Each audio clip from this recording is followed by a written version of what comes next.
Shalom, shalom, shalom, shalom, Israel. This is Captain Paul Israel from Kingdom Builders of Israel LLC. And today's class topic is going to be on the Muslim religion is not in the Bible. Again, Israel, today's class topic is going to be on the Muslim religion is not in the Bible. So Israel, get out a pen and notepad on this particular lesson. We're just going to summarize the understanding to explain on why the Muslim religion is not in the Bible. So let's get started, Israel. We're going to get straight to the point on this lesson series concerning this matter. Let's get started. In this PowerPoint slide, it says Abraham was known in the Bible as being a Hebrew. So we get in the context of the understanding of the Hebrew culture being explained from this understanding. And of course, it's not getting into no understanding dealing with the Muslim faith, because the Muslim religion is not in the Bible. So let's read in the book of Genesis, which is getting into the beginning, where Moses, the prophet, right, was writing down the history of a man named Abraham. Okay, but at the time before his name was known as Abraham, his name was known as Abram. So we're going to get into the understanding in the book of Genesis chapter 14 verse 13 on the understanding on Abraham as being known in the Bible as being a Hebrew. Genesis chapter 14 verse 13. And there came one that had escaped and told Abram the Hebrew. So the point that I wanted to get out in his understanding was it mentioned Abram the Hebrew. So Abraham was known as a Hebrew. Abraham was not known as a Muslim. Abram or Abraham was not known as a Muslim practicing Islam. As you can see in his understanding, it says Abram the Hebrew. So we're going to have to let the Bible be true in his understanding. So the Muslim faith religion has no mention or has no foundation in this Bible. And also Abram or Abraham was a so-called black man. Point blank period. As you can see this understanding in this King James Version Bible. This is the understanding in the book of Genesis chapter 14 verse 13 on Abraham or Abram being mentioned as a Hebrew. So we're going to go to this next slide where it says Abraham and family arriving in the land of Canaan. So this is just the establishment of the understanding of Abraham and his family arriving in the land of Canaan, which of course the land of Canaan eventually became the land of Israel. So let's read this understanding in the book of Genesis chapter 12 verse 5. And Abram took Sarah his wife, and Lot his brother's son, and all their substance that they had gathered, and the souls that they had gotten in Haran, and they went forth to go into the land of Canaan, and into the land of Canaan they came. So the focus point is understanding is that Abraham and the rest of his family arrived in the land of Canaan, right, to dwell there. So this is going to the understanding. And also you see in this picture, you see a picture of Abraham, which is mentioned right here as Abram. And also you see his wife known as Sarah in his understanding, right, to the picture to the left. So we're going to get into this understanding on why I'm establishing the history on Abraham and family arriving in the land of Canaan. So we're going to get this understanding as we continue on reading in these PowerPoint slides. So when we go to the next slide, it says Yahweh telling Abraham about his seed/bloodline shall inherit the land of Canaan in the future. So this is just establishing that the land of Canaan will be soon be established as the land of Israel where the children of Israel would be what? Prosperous in the land of Israel.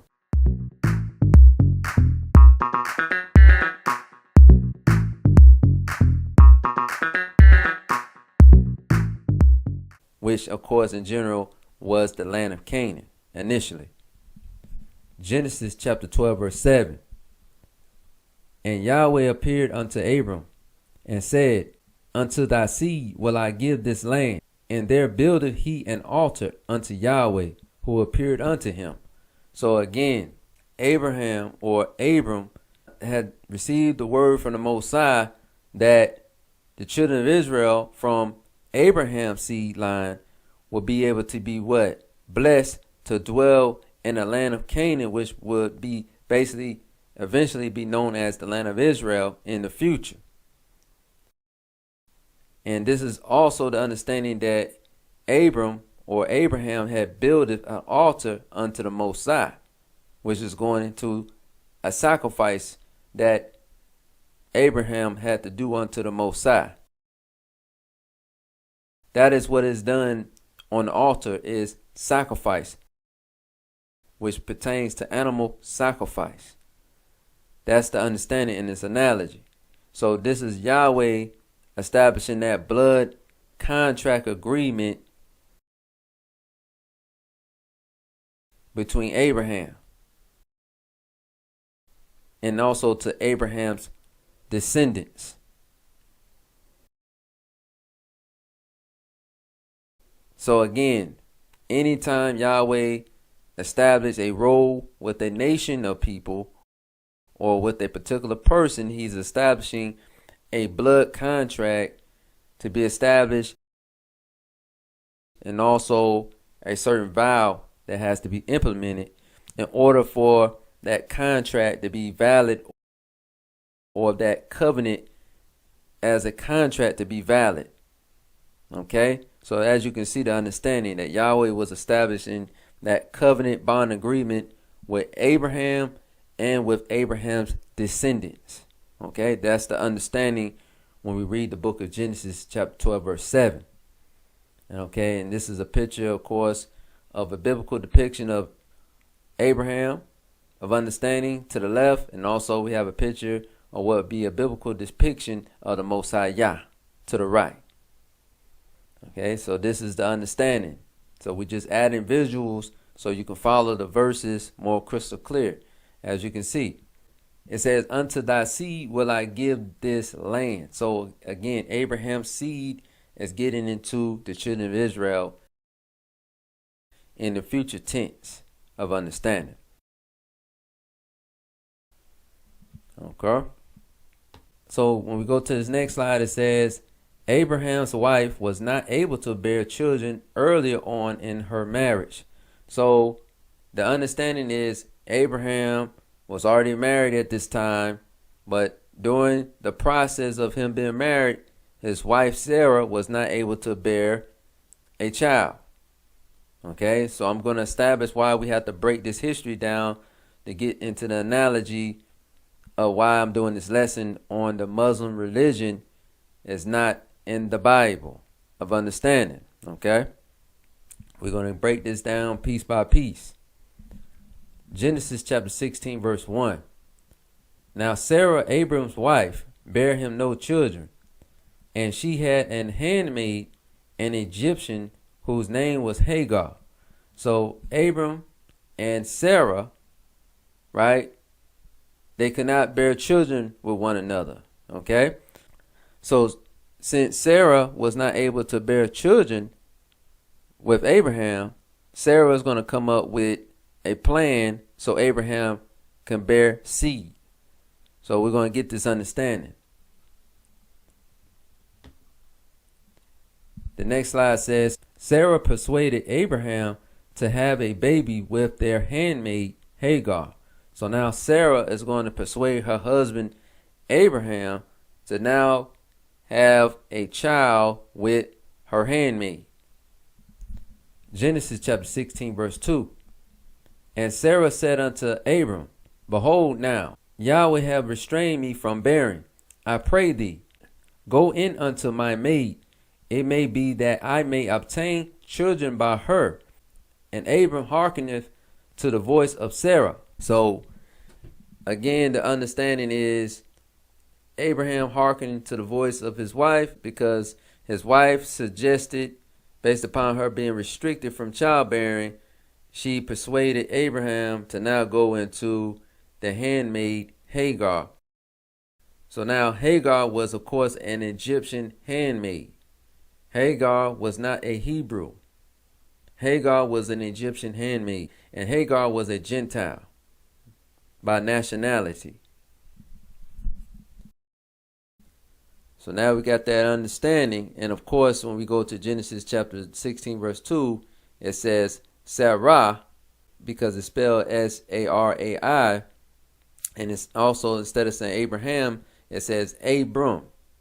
Okay, but we're going to acknowledge the understanding that it is really saying Sarah and Abraham. So that's the understanding when we get into the book of Genesis chapter 16, verse 2.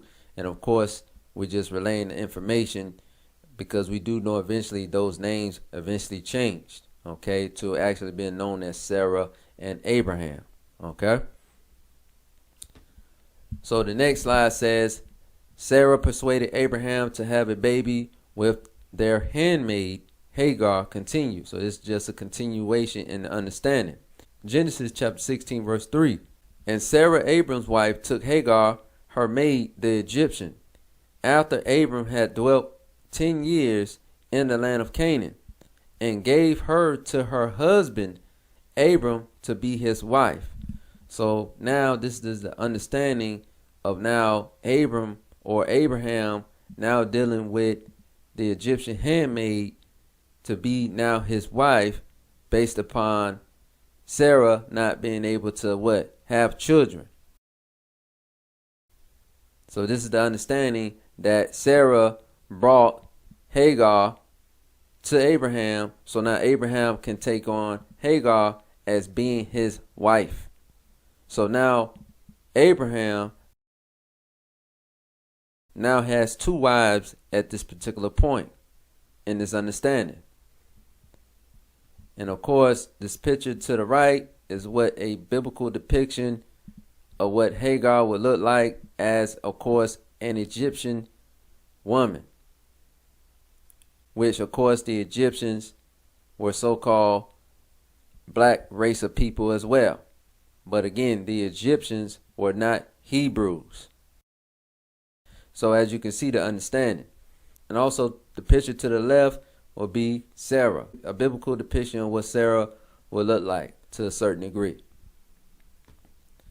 So now we go to the next slide. It says Abraham made the Egyptian handmaid Hagar to be his second wife, which we already established earlier. Genesis chapter 16, verse 4. And he went in unto Hagar, and she conceived. And when she saw that she had conceived, her mistress was despised in her eyes. So again, as you can see, this understanding that now Hagar was able to now what? Bear seed of Abraham, which of course Sarah felt some type of way because she was not able to bear seed with Abraham at this time. So now the household has some type of tension built up, because now Sarah is looking at Hagar in a hatred or jealousy type of way, because Sarah was not able to bear children at this time. But an Egyptian handmaid, who was basically a slave, was not able to bear a child from her husband Abraham, which created some type of tension in the house. The next slide says, Sarah treated Hagar, the second wife, harshly based upon Hagar being a slave/handmaid. Somewhat of the understanding of that, basically what I established earlier in the previous understanding. Genesis chapter 16, verse 6. But Abram said unto Sarah, Behold, thy maid is in thy hand. Do to her as it pleaseth thee. And when Sarah dealt hardly with her, she fled from her face. So now Sarah, in a sense, was treating Hagar to a certain degree as being harsh. So Hagar felt some type of way and fled from the house of Abraham. So now Hagar is running away from being under Abraham's house because Sarah is treating her very harshly. Okay, so Hagar has had enough, so she had to leave from Abraham's house, and she's running basically to a random location.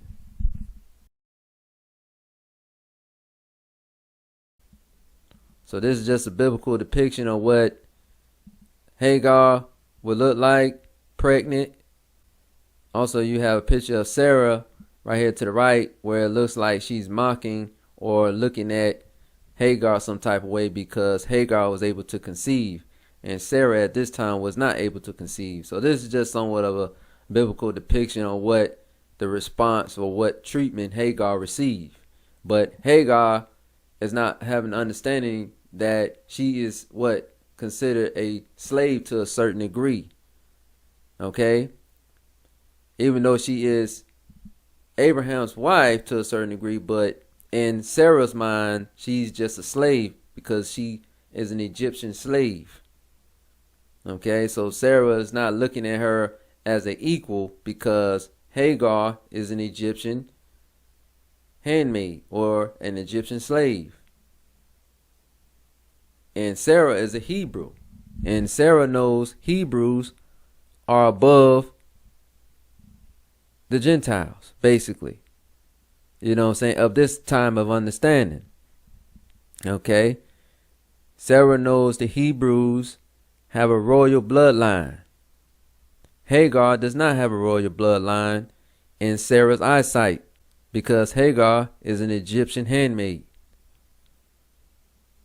So when Hagar retreated and left the scene from Abraham's house and she ran to a random location, it's going to explain what happened to Hagar after she fled from Abraham's house. It's going to explain his understanding in this next point where it says Hagar was approached by an angel of Yahweh. So this is getting to the understanding on Hagar running into what we call the wilderness understanding to flee from Abraham's house. Genesis chapter 16 verse 7. And the angel of Yahweh found her by a fountain of water in the wilderness, by the fountain in the way to Shur. So now the Most High sent a holy angel to now talk to Hagar. Okay? It's going to elaborate on the conversation that this holy angel was sent to Hagar on the understanding on why she had fled from Abraham's house of understanding. Because Hagar fled from Abraham's house because of Sarah's mistreating Hagar. Okay, so we're going to get into the analogy of this understanding. This is the other part of this understanding. The angel of Yahweh is talking to Hagar. This is the next slide of understanding. Genesis chapter 16 verse 8. And he said, Hagar, Sarah's maid, whence camest thou? And whither wilt thou go? And she said, I flee from the face of my mistress Sarah. So now the holy angel is just questioning, like, hey, where you came from or where you gonna go? Meaning the holy angel already know where she came from and stuff like that, but he's just inquiring a certain particular question to cause Hagar to now think on the matter versus just going somewhere to an unknown location to eventually die, because she's in a wilderness like state situation where she's not in a comfortable state, and also she is currently pregnant. This is why this holy angel was questioning Hagar these particular questions that cause her to think. Okay. And also in this point it says, and she said, I flee from the face of my mistress Sarah, because Sarah was not treating Hagar too well. So she's elaborating to this holy angel, hey, I left from my husband's house, who of course was Abraham. She left from Abraham's house to now flee to the wilderness, based upon Sarah mistreating Hagar. That's the understanding. The next point says Genesis chapter 16 verse 9. And the continuation on the angel of Yahweh is talking to Hagar. Genesis chapter 16 verse 9. And the angel of Yahweh said unto her, Return to thy mistress, and submit thyself under her hands. So now the holy angel is basically commanding or directing Hagar to return to the house of Abraham and his wife Sarah. Even though you're going through mistreatment, you still have to go be with Abraham. Because being out here in the wilderness while you're pregnant is not a good thing. Okay, you can die out here, and also your child can die as well. That's the understanding. You need to go back home to be under Abraham and Sarah's foundation. You're going to have to most likely deal with the mistreatment from Sarah for some time. This is the understanding that this holy angel is given unto Hagar, the Egyptian handmaid. This is the understanding. The next slide says Genesis chapter 16 verse 10. So again, this is the understanding of the holy angel of Yahweh is talking to Hagar. Genesis chapter 16 verse 10. And the angel of Yahweh said unto her, I will multiply thy seed exceedingly, that it shall not be numbered for multitude. So again, this holy angel is establishing with Hagar that, hey, the Most High is going to multiply thy seed that is within you. You're going to be a good nation, prosperous nation. That seed that you're carrying has purpose. That's the understanding that this holy angel is given to Hagar, the Egyptian handmaid. This is that understanding, that it shall not be numbered for multitude. So this seed is going to be different than what everybody else is doing on the earth. So this particular seed of Hagar has a different purpose, different compared to the other nations on the earth. That's what that's getting into. Okay.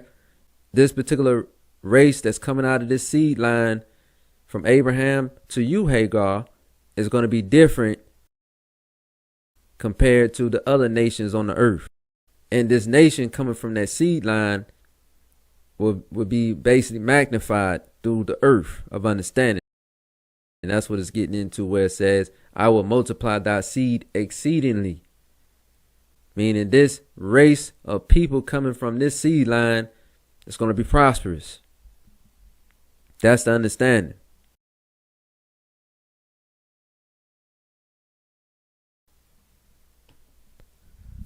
The next point says, and this next slide says, the angel of Yahweh is talking to Hagar, giving her sons a name called Ishmael. So now we're getting an establishment of the angel of the Most High giving a name to Hagar's son, which of course in general his name is going to be Ishmael.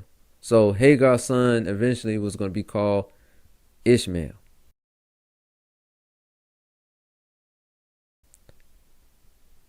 Genesis chapter 16 verse 11. And the angel of Yahweh said unto her, Behold, thou art with child, and shall bear a son, and shall call his name Ishmael, because Yahweh hath heard thy affliction. So Yahweh proclaimed that Hagar's son shall be called Ishmael because of the affliction that Hagar was experiencing under Abraham's house while dealing with Sarah. So it says, because Yahweh have heard thy affliction. So Yahweh showed a mercy scenario unto Hagar, the Egyptian handmaid, because of Sarah mistreating Hagar. Okay. But end of the day, Hagar had to know that again, she was a what? She was a slave and a handmaid to a certain degree. Right? She had a purpose to serve and to submit under that house rules and protocol. That's what this holy angel is elaborating to Hagar. Okay, so this holy angel is also elaborating that the Most High is delivering the word unto her through the angel of the Most High, right? By telling her, hey, your son gonna be named Ishmael, and your son's descendants are gonna be prosperous, right? Your seed line is gonna be here on earth for a purpose. They're gonna be different when you compare them to the other nations. This particular seed line that you carrying, Hagar, is going to be different than the rest of the people on the earth. They're going to stand out on a different plateau. This is their understanding. This next slide says this. The angel of Yahweh is talking to Hagar about the prophecy concerning the descendants from Ishmael. So basically, this is a continuation in the understanding of this holy angel talking to Hagar, explaining how Ishmael seed line is going to be a prosperous and different nation compared to the other nations on the earth. He's going to establish his understanding. Genesis chapter 16 verse 12. And he will be a wild man. His hand will be against every man, and every man's hand against him. And he shall dwell in the presence of all his brethren. So this holy angel is elaborating to Hagar. So he's establishing how Hagar's seed that she was carrying was going to be different than the other nations on the earth. And this is an example on how the difference of understanding from Ishmael's seed line is different amongst the other nations on the earth. It says, and he will be a wild man, meaning Ishmael descendants, they're going to be known to be doing all type of crazy stuff. They're going to be known to be doing all type of crazy stuff. Okay, especially like if you look at this picture to the right, you see a group called ISIS, right? So as you can see, ISIS is a formation of an Arab group. So I'm not saying all the Arab nation operate on this understanding, but to a certain degree, you have a lot of these different groups from the Arab nation that likes to get into crazy things, what they call terrorist type of things, right? And it says his hand will be against every man, because the Arab man goes to war with anybody that gets in his way. And every man's hand against him, because the Arab man is always going to be targeted, because the other nations on this earth perceive that the Arab man is a terrorist. So that's the understanding. And he shall dwell in the presence of all his brethren, meaning Ishmael descendants are always going to be around each other to a certain degree, even though they may have conflict with one another.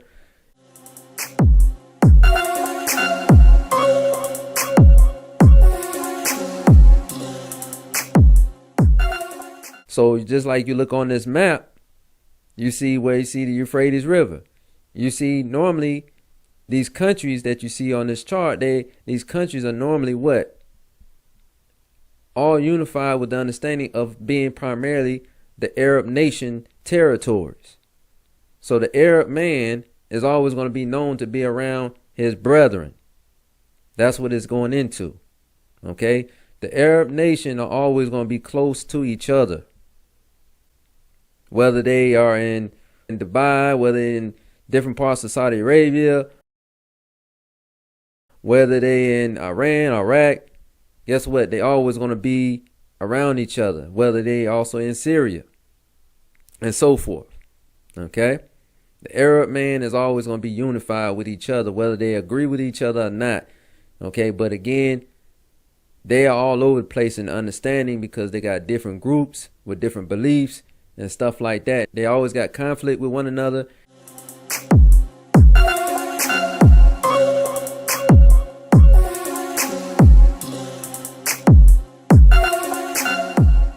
And also they got conflict with the other nations. So that's what this holy angels is establishing with Hagar on that understanding. Your seed line is going to be prosperous, meaning they're going to be a lot of these groups or a lot of these people that's under this seed line of Ishmael's descendants that's going to be always having tension with the nations or always having tensions with each other. This particular seed line is going to be different amongst the rest of the nations on the earth. But this seed line has a purpose. The next point says this. Hagar, Abraham's wife, called on the name of Yahweh and not on Allah. So this is the book of Genesis chapter 16 verse 13 in the understanding. And she called on the name of Yahweh that spake unto her, Thou Elohim, seest me. For she said, Have I also here looked after him that seeth me? So now, the point I want to make in this understanding is that Hagar, who is now Abraham's wife,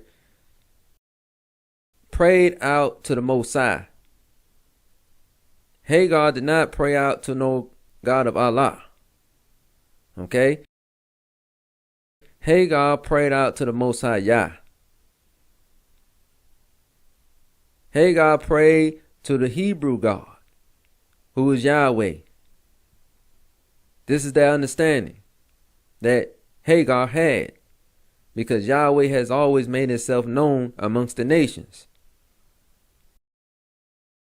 But the word Allah is not mentioned in this understanding. She said, Have I also here looked after him that seeth me? Meaning, she's saying, hey, did I do the best I could to seek after the Most High? Because you got to understand is that Hagar was an Egyptian handmaid. So Hagar initially only knew idolatry practice from the Egyptian way of life. Right? But when she got with Abraham, now she's learning what type of customs? Hebrew customs. So that's how she knew to call on the Most High Yah. So Hagar is showing a sense of what? Respect unto the Most High by acknowledging her existence on her receiving a gift of being pregnant by a Hebrew man and bearing a seed that's going to be prosperous in the world in the future. Okay? So that's the understanding. So now we get to the next point where it says Hagar, Abraham's wife, gave birth to his son Ishmael. So this is the understanding of Hagar finally giving birth to her son Ishmael. Genesis chapter 16 verse 15. And Hagar bare Abram a son, and Abram called his son's name, which Hagar bare, Ishmael. And we already understand what the name Ishmael is getting into. Okay, so this would be a picture example of Ishmael to the right. Okay, this is just an example. Okay. The next point says this. Abraham was 86 years old when Hagar birthed Ishmael. So Abraham was 86 years old when Hagar birthed Ishmael. So the Most High allowed Abraham to have his first child at 86 years old. Okay, as you can see, man can still have children even in old age, as you can see. Genesis chapter 16 verse 16. And Abram was 86 years old when Hagar bare Ishmael to Abram. Okay, so that's the understanding to prove, of course, that Abraham was 86 years old when Hagar birthed Ishmael. This is that understanding. Okay? So when we go back to the understanding, in Genesis chapter 16, verse 12, we got the analogy that Ishmael's descendants were going to be what? A vicious or a different or a also prosperous nation on earth.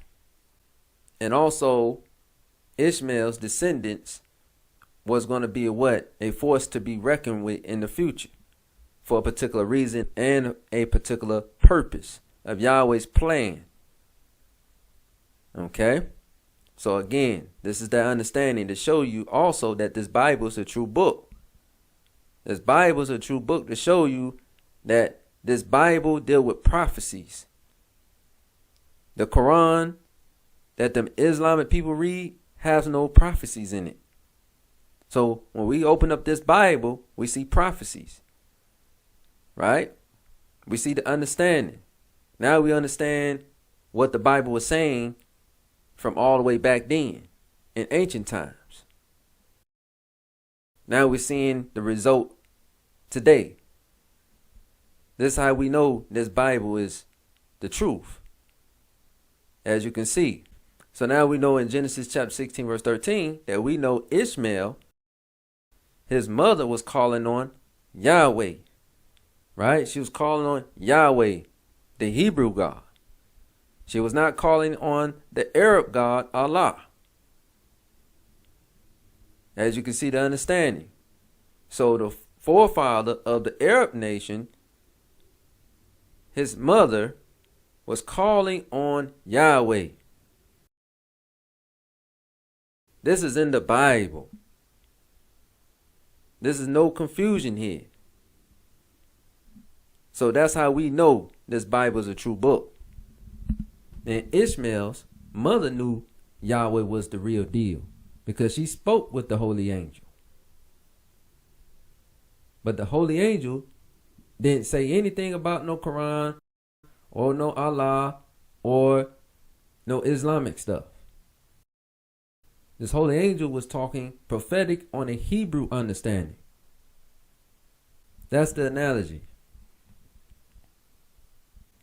So Israel, hopefully you enjoyed this part 1 lesson on this lesson on the Muslim religion is not in the Bible of understanding. So we just did part 1. We're going to continue this understanding on the other parts on this series. Other than that, Israel, stay tuned for more videos on this channel. Shalom.